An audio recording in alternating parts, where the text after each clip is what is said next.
Hey guys, welcome back. My name is Azriel, and as usual, I'm joined here by my esteemed partner, Anthony. Yes, we got some very special stuff for you today. We added webcams. We're moving on up in the world. Hell yeah. But yes, I'm Anthony. We're a Cursed Brewski, and I think let's just get right into our Death Stranding 2 first impression. Yeah, so I just want to quickly preface just a handful of items right before we get into the video. The first being that the gameplay you're going to see on the screen here in just a second is going to be from the first few hours of the game, really just the prologue. And then we will eventually end with the final, or the final boss, Jesus, with the first boss rather, of the first area. But I'll make it abundantly obvious when we get to that point. That way, in case you want to like dodge that and not see like any of that, the spoilers and things like that, you'll have that opportunity. And then also some like pretty important story beats as well. We won't be necessarily touching on, again, trying to stay away from spoilers, and just anything that's like kind of really pivotal. Just kind of talking about the gameplay, story at a high level, things like that. In addition to that, the video that you're going to be watching is from our stream at twitch.tv/accursedbrewski, which you guys are going to see on the screen right now, as well as in the description down below. So please check that out if you guys want to watch more of us. Yeah, make sure you give this video a like, leave a comment on stuff that you either agree with, disagree with, theories that you have in Death Stranding 2. We'll get into some theories when we get into story and gameplay and stuff. But yeah, stick with us and let us know if you think that we were right, we were wrong, what we're leaning on with our opinions towards this. I don't know. We love Death Stranding here, so I think it's pretty self-explanatory. We like the first one. We're gonna like the second one. But let's get into it and talk about why. Oh yeah, absolutely, man. I mean, it's just like a monumental like sort of improvement from the last. But as with typical fashion, we're going to start off with just a quick TLDR on how I guess I feel in this situation. And that's to say, if you like the first Death Stranding, you're gonna like Death Stranding too. It's just more of the same. The game is just riddled with a slew of quality of life features, which is honestly going to be one of the biggest highlights I think for the both of us. Just having sat down and played it and watched it and things like that. The gameplay is a hell of a lot more engaging in terms of the combat. There was a lot more of it. They thrust you into it very early on, and then you kind of maintain that beat throughout the game. The story is um, as confusing as ever, right? But like it's probably going to be in a similar fashion to the first, where you spend the first half of the game not knowing anything, and then you meet a couple characters that help contextualize the overall story, the plot, and everything that's going on, while still leaving a decent amount of questions and things like that unanswered.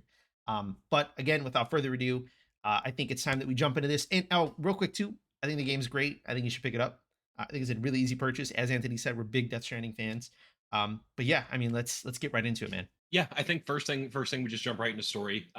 Azrael has been playing this on stream. I do not have a PS5 right now, so I've just been living vicariously through him. But at least story is one thing that I can absorb via proxy, and I think that I have some things to say on it, even though I haven't really played. What are your opinions on the overall story? At least the first. How many hours have you played so far? About 10? Yeah, so I've got into, I would say, it's about a dozen hours at this point. Um, but I'm really only going to attest to the stuff that happened in the first area. I'm not going to touch on the stuff that happens in the next areas. And then again, some of the bigger plot points I kind of want to leave for everybody else to engage with themselves. But it's confusing, man. I don't really get it. There's a lot of stuff happening, and it just kind of like it's like this world knows that this is like a matter of fact and this is the way things are. And then as like an outsider perspective, you're like, this is very difficult to absorb and like try to understand and piece together. But just a quick bit of context for the story. It does take place about 11 months after the first game. The UCA has fully connected all of the United States, as Sam does in the first game.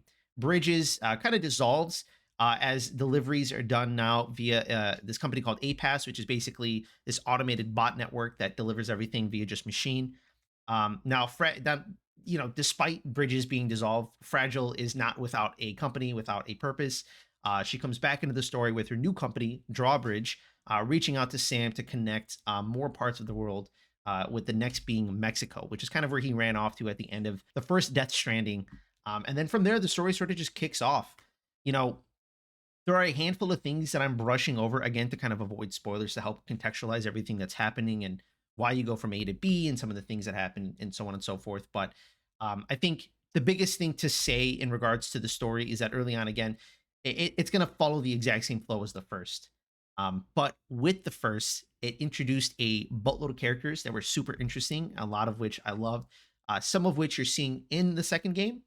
And then more importantly, the new characters that you're seeing in the second game are like equally, if not more, charismatic and unique and interesting.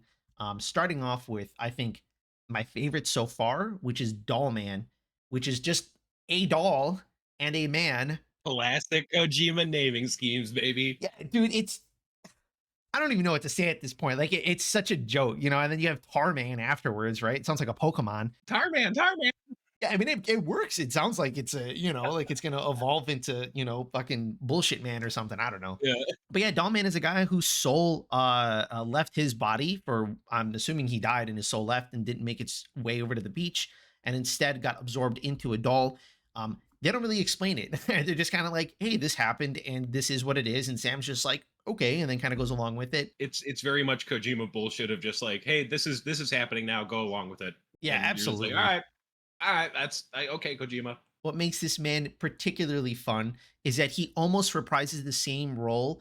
God, I'm not going to remember his name, but from the new God of War games, when you're Kratos, you have a head that you put on your back, and he talks to you throughout the game, giving you guidance and lore and tidbits and blah blah blah.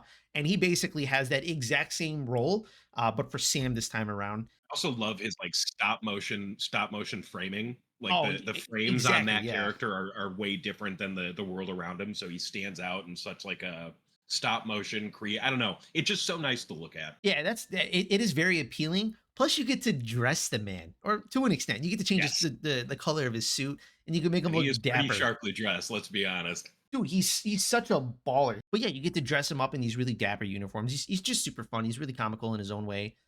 Then you have Tarman, which is basically the guy who's piloting the ship that we've seen in all the trailers. Honestly, they really haven't spent too much time on him. He doesn't have a Is hand. that the George Miller character? That's George Miller, the one without the hand Okay. and the cat on his back, which is just like a tar cat. Tar man with a tar cat. I don't know, Let's dude. go, guys. Yeah, this is like next level. Uh, and Just then roll with it. Don't question anything. and then the next character that they kind of get into, which again, it's hard to give like a little bit of like really speak to the to the quality of because you don't just get too much of him is the benefactor, which is sort of the it's this like character that you don't really get to see. He's represented by like this weird cartoon adult swim-esque looking thing that has like a six-pack. Like this guy is like, he's molded like a king, dude. He looks sick. And he's just rich. He's a rich dude who has like his own interests in what you're doing. And that's pretty much the extent of it. And you kind of just go along with it. That's one thing I'll give Sam, dude. Sam is very much just like a like fuck it, like let's just ride, He's like yeah, he's along for the ride. yeah, he could Would care you say less, he's dude. like along for the AMC rides with Norman Reedus? Oh shit, dude. What a callback. Now, in addition to that, they also have some new and returning enemies, which again, I mean, man, like I feel like this is becoming like a very quick what's it called? Sort of theme of this first impression, which is that there's just not much context or information. You get greeted by a bunch of evil robots that just kind of spawn out of the ground, which they look sick. I love the fight that you have with them. It's really tense. It almost looked like in the first one, the like the four soldiers that spawned with Mad's character. It was very much like that when they came in, is like the vibe that I got. Yeah, it's like super reminiscent of it. I would not be Yeah. surprised if because they kind of have like a new like quote unquote Mads character in this game. Um, Is that like the quote unquote Solid Snake guy? exactly, yeah. That would be like Okay. the new version of that. Again, I'm assuming, and just going off the trailers. I haven't seen him Yeah. yet in the game. But that's who I'm assuming that is, and maybe he has to do with the evil robots. Honestly, I don't know. They have not said anything about them. They kind of Yeah. popped up. We'll find out in hour 70, don't worry. Yeah, they popped up. You fight them, then they disappear, and then Sam just never asked any questions. They're just gone. Sick.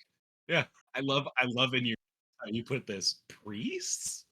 It's the priests. Yeah, dude. I don't understand. They're just a bunch of crazy people that are dressed in red that are like I don't know.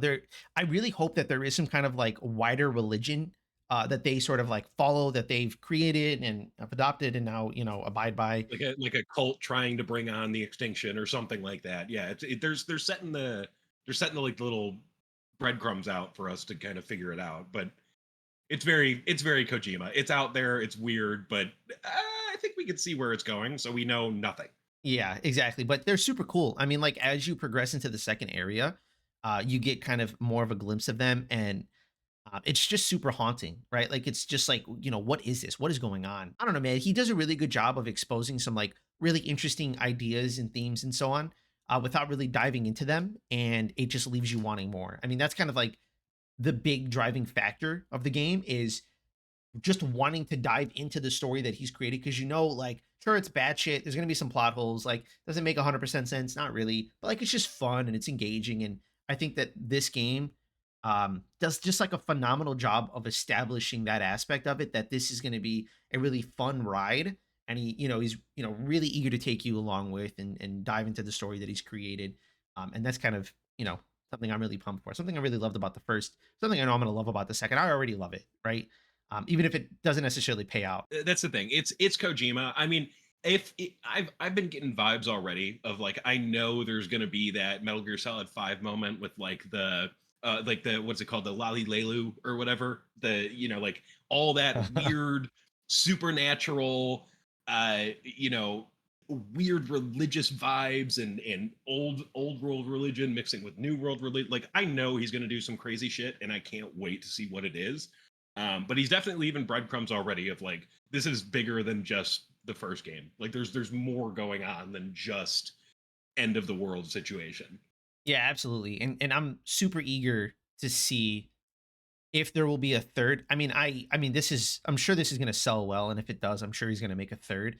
I wonder if it's going to I mean, especially with the movie that he's looking to do with it as well. Like this is going to be like a very big franchise for his. So I'm very interested to see what he's going to set up for the wider world. But the last thing I wanted to hit on that I kind of took away from the story side of things is that as you're talking to people, you get the option of picking different dialogues that you can have with them. You get a set of four options. You can go down the trees and see different things that they have to say. It's nothing super innovative. It's nothing super crazy, but it's just to give you a little bit more of the world if you want to engage with that. And if you don't necessarily need to me, this almost takes the place of the mail that you got in the first game. Where one of my big issues with the first game is the mail. You just kind of had to read it all. I would have much rather like it if it was almost like a podcast where it would talk to you and you could run through the list of them and blah blah blah. And I think that the dialogue trees sort of they take that place instead. And I think it's a really cool iteration on it. It's a really simple thing that they did, right? Like games a lot of the time will do both, but I would much rather just have them tell me rather than me having to like read it all. I think the reading is kind of like annoying a lot of the time, and I just don't want to engage with that. So Yeah, I think like it suffered at least when I was playing Death Stranding 1, I would have times where there would be emails I would want to read, but I would get back to a base or something and there'd be 11 unread emails. And I was like, I don't have 30 minutes to sit through and like parse through all this and get information. Like as much as I would love to go deeper into the game, I don't have 30 minutes to sit in this hut, not advancing the story, not doing anything, just reading. Um, Whereas like what we were talking in the Death Stranding conversation about was like the podcast thing, like you were saying. I would love to be able to like play these as you're walking. So I think them being more interactable will keep you more involved, and keep you like keep its teeth sunk into you, so to speak. yeah, exactly. And they do kind of give you a little bit to read in that they have like this like giant group chat between all the people that you connect onto the chiral network where they can participate and put up like pictures and messages, and then you can see the interactions between the different people interacting with those messages or pictures or whatever. And It's sending it's his interesting. stupid memes again. It's literally like some people will send like pictures in that chat. Like there's one girl in particular who will post pictures. It's just something fun. I don't know. Like it's like a little like should we have connected type beat. It's interesting. It's a fun change of pace to say the least. I do think before we jump into gameplay, because we do need to get moving soon, I do just want to shout out. I think, and this is it's not like a groundbreaking statement or anything, but I think Kojima has such a good way of balancing his tone in games. Of there is like so much silliness while there is so much like serious, intense moments. He does such a good job of like balancing that silliness and giving you those interesting weird characters that react in strange ways or funny ways, but it's still feeling like it fits within the rules of the universe. It never takes you out of the game too much, even when he does like the fourth wall breaking stuff. I'm not so much talking about that. I'm talking about like just in general, like Doll Man, how characters react, like those pictures and stuff they were sending in the group chat. Like he just has such a way of, I guess, not necessarily making it feel natural. I'm trying to find the right words for it, but making it feel It's like fitting, like you know. yeah, like these characters, like while it's a very serious world, while there's such like major stuff going on, they are still like there's humanity in these characters, and I think he does that so well. Of like, yeah, these people will still be like goofy or like not pick up on certain things and be, you know, I don't know. I just think Kojima has a great way of doing that. But yeah, let's get into gameplay, which is like the main feature of this fucking game is the gameplay, and I think they've improved so much about it. But you've had more hands on, obviously, so I'll let you kind of speak on this. Yeah, so a lot of the way the game flows is pretty much exactly the same in that like you have packages you either take from a distro station, you find on the ground somewhere and you take it from A to B.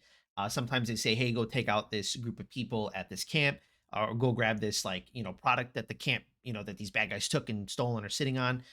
The gameplay that you're playing, the actions that you're taking are almost one to one with the first Death Stranding. There's a lot of quality of life features and improvements and things like that to it, which I'll touch on more here in a second.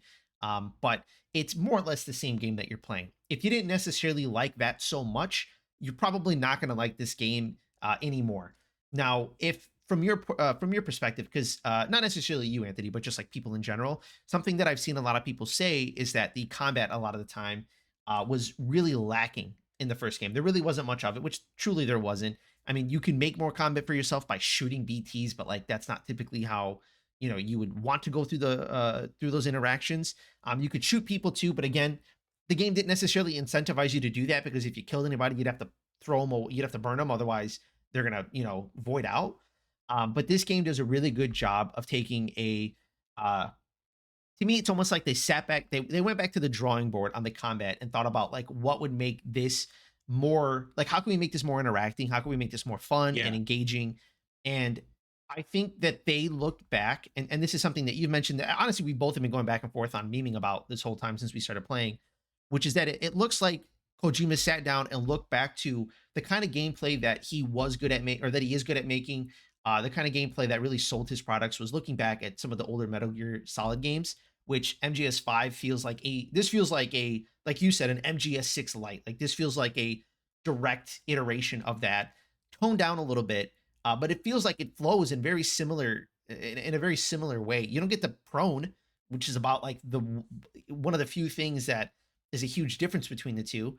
But other than that, I mean, the game's it feels very similar. from what I've seen, granted, I haven't had like my hands on sticks with it, but from what I've seen, the combat feels more stealth and gear oriented in this one than the first one. Whereas the first one you could kind of just run through with like a macer gun or like a non-lethal assault rifle. This one you can kind of set up with like, oh, like I'm gonna trank these guys with this sniper up here. I'm gonna go do this. I'm gonna come in through this way, knock this guy out. Like there's so many more. It feels like more options for you to kind of get through these combat sections however you want.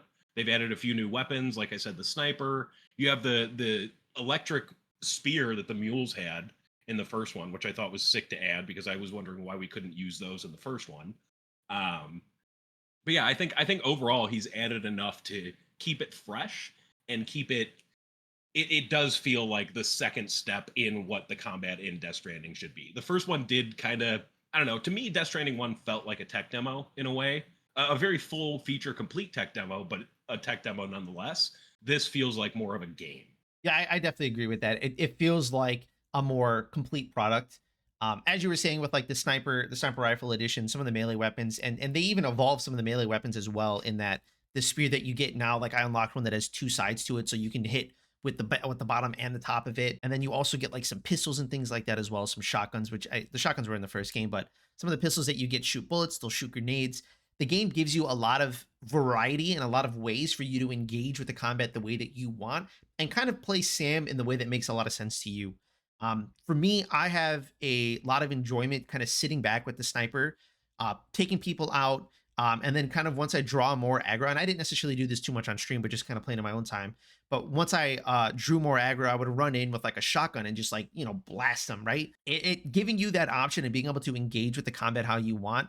I think it's not so much Metal Gear Solid in just the way that it feels, but it's Metal Gear Solid in the way that it gives you a shitload of options and different ways to approach a situation. And I really appreciate that aspect of it because it Yeah. does allow for a lot of variety in the interactions that you have. You're not going to be walking into the situation and necessarily having it play the exact same as you would the first time, as you do the second, as you do the third and the fourth, and so on and so forth. You can kind of approach these things in a bunch of different ways. And I really value that a lot. There is a lot of combat as well. You can pretty much engage with it at literally every point that you want. I was gonna say on your streams, it felt like you were like actually getting into combat every hour or two. Like it wasn't just like the first one. I feel like there'd be like like a fight with a mule every 6 hours, like going into a camp. This it's like no, you got to go through three on your way to this next route, and like you got to figure it out. Yeah, there is a lot of that, and as I kind of hinted at a little bit earlier when I was talking about the gameplay initially, was there are missions that have you go into a camp and say, "Hey, I need you to take out 6 of these guys." Like just ruthless shit by some of the distro center people, where they're just like, "There's a camp of 10, they gotta go," and you go in and you like deal with all Yeah, 10 of them, and you go back and the guy's like, "Cool, thank you," and it's just like the craziest shit. He's like, "Go just beat them up real quick," because it's not like there's really he just tells you to deal with them and then come back and then like a day later they spawn. So I don't know. It's like a weird sort of dynamic that I noticed with those quests. But again, it's giving you that option of like engaging with it very consistently. And then a lot of the time too, when you get to those camps and you get into like their little storage center things that they have, they usually have a bunch of deliveries for people surrounding you. So it gives you an added bit of incentive to run in there and take care of them. All in all, just to kind of wrap it up, because I could sit here all day and talk about this. He gives you a lot of options. Kojima gives you a lot of options. Kojima gives you a lot of opportunity, and then on top of that, right, it feels fun. And most important is the fun aspect of it. It feels really fun to run into a camp with an AR, with a shotgun, with a pistol that shoots grenades, whatever the case is, get your melee weapon out and like beat the rest. It's a really fun game, like gameplay loop. And I'm really glad that they didn't look at the first Death Stranding and say, you know what? I am content with the way the gameplay was. This is my vision. I'm going to keep it. It was like, hey, this is the next iteration of it. This is the improvement. And it just makes me really excited to see where they're going to take the next couple games. Because I could see this almost getting as batshit as like MGS does in some ways. So I don't know. Dude, I hope in 2045 we have Death Stranding 5 and we talk about it like we talk about Metal Gear Solid 5. I would love something like that to advance to that level because I think the word that was coming to me while you were talking was I think MGS5 in particular is one of my favorite stealth sandbox games if you would want to qualify it as that, where it does give you a million tools to do things however you want, like you were saying, and like he's doing in this game. You have so many different options to tackle things different ways. And I think giving the player that power and those choices is the future of like what makes a sandbox game great. Like I can go back and replay Metal Gear Solid 5 and do it in a completely different way than I did it before. I can go back and play Death Stranding 1 and play it basically one or two ways. This seems like you'll have four or five different like play styles to go through. And I think that's great. Like it makes it more accessible. It makes things easier to get into if you're not super focused on the story, you can still have fun with other gameplay mechanics, which I think in Death Stranding 1, if you weren't sold on the mechanics, you weren't sold on the story, the game wasn't for you. This it's some more redeeming qualities in the mechanics side, I think, for the general gamer. But yeah, I think overall that's all I have to. One thing before we move on. So sorry.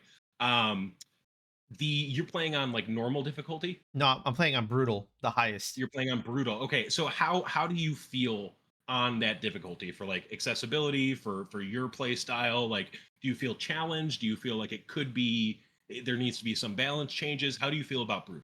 Honestly, the game feels very easy. I wish it was a little bit more Okay. difficult. I think the AI is pretty basic in a lot of ways. They are very good at spotting you. It does incentivize you to kind of really be cautious when it comes to sneaking around a camp and not having too much shit on your back so that you peek out at the grass, making sure you take advantage of the grass. You keep an eye on line of sights.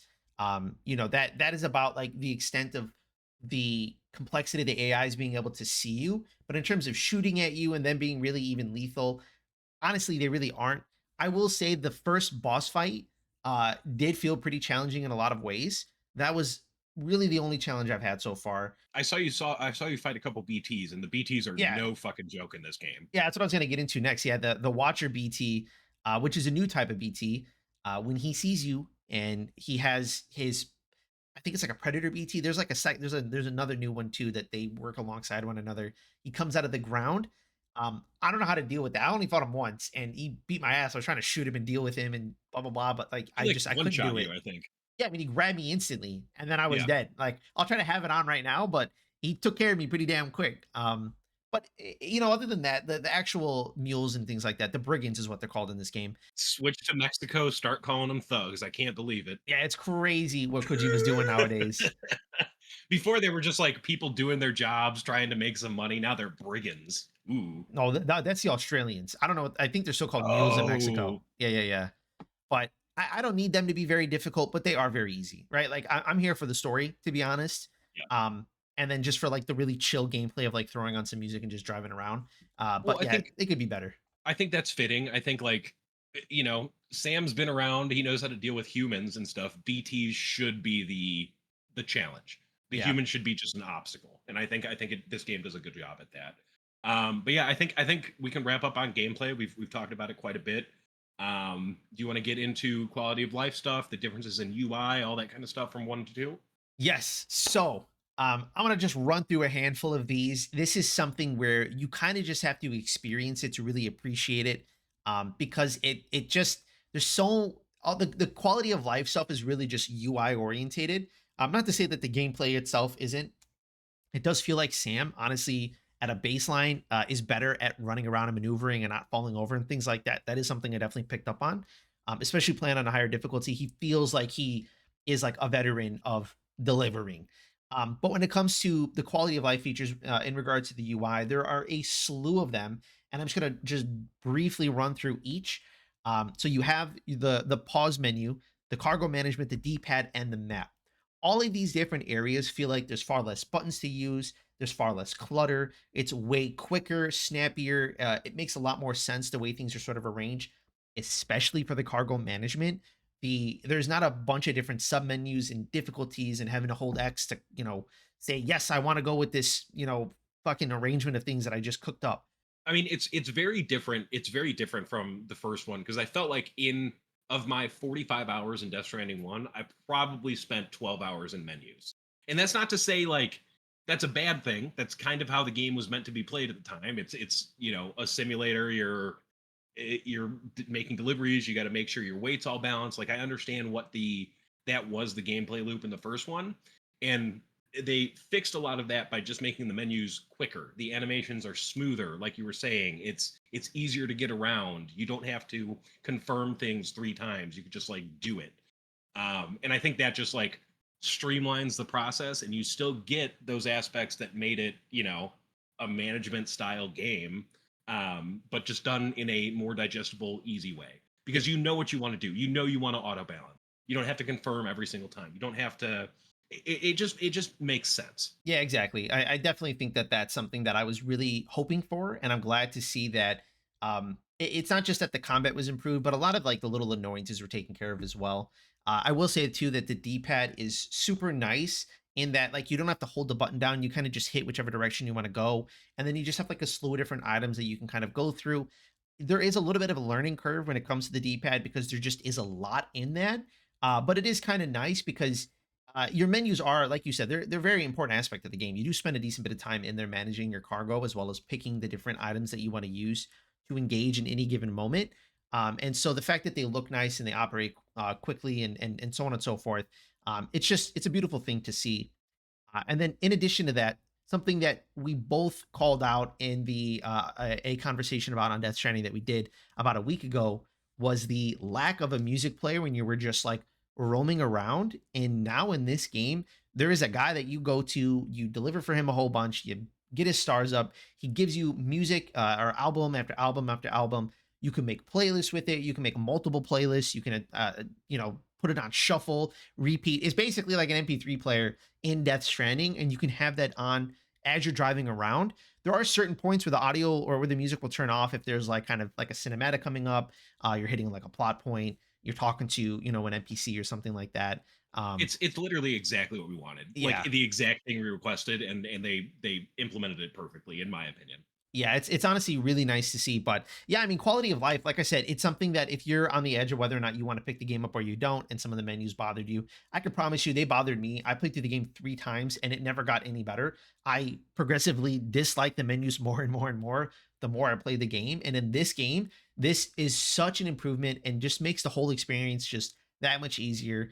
All around it, and plus the game, something we didn't talk on. I don't even have it on the script. But one last thing I wanted to hit on before we hit the outro of this, and definitely feel free to chime in, is the aesthetics of the game, dude.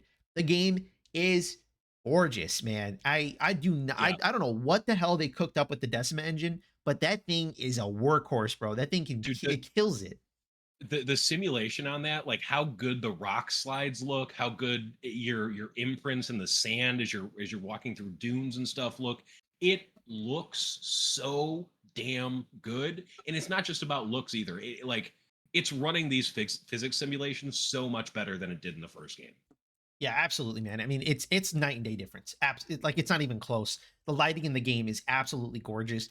Yeah, the some of the first couple scenes in that game, they really just he really just flexes the engine. Like it really is that. But yeah, I think is there anything else in quality of life you want to talk about? I mean, we did briefly talk about the map, I believe, but like I want to shout that out especially because holy shit, it's like 3D now and you can actually plan your routes and like what you need to bring instead of just like is this going up or is this going down? In the first one I had a lot of issues with like telling where the elevation was going.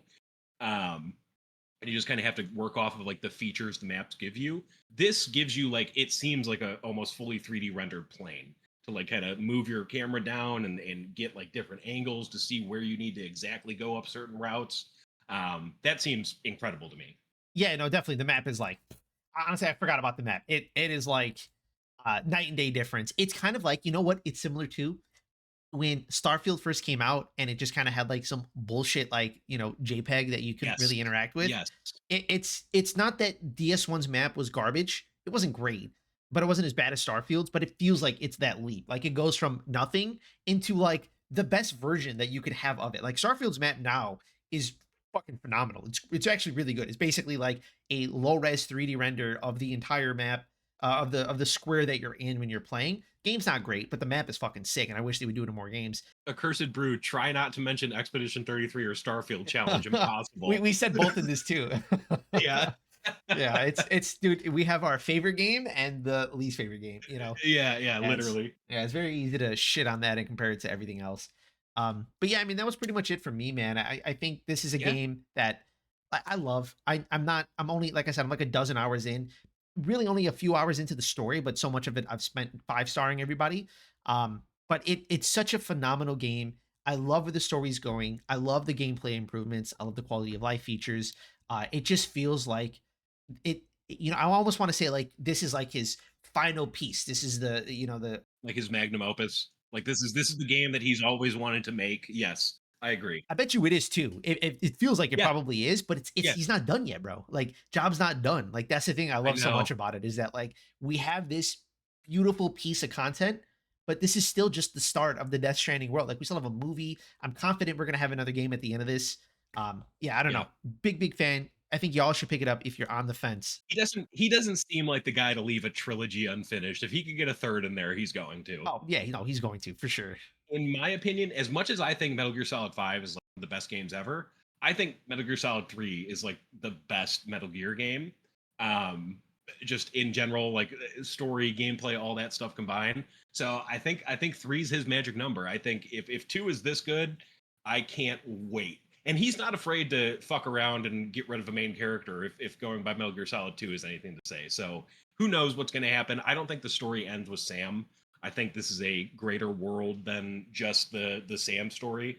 I think he's cooking, and I can't wait to see what he does. I think the world's a better place having Kojima in it, and the games industry is a better place having Kojima in it. Yeah, the game industry needs somebody who's willing to just make batshit stuff. It's the same thing we said in the last video we did on DS. Is the industry needs pioneers like this to keep Yes. it moving forward in a, in a positive direction. So I don't know. Really, really glad for it. Like I said, this game so far, I mean, like, I don't want to say it's a perfect game, but it's damn close to it for me. I mean, I'm also just a really big fan of it to begin with. I love Death Stranding. I think we wrap it up. One thing I do want to shout out one more time at the top of everything is go check out Accursed Brewski on twitch.tv as he's going to be streaming more Death Stranding 2 this weekend, this week.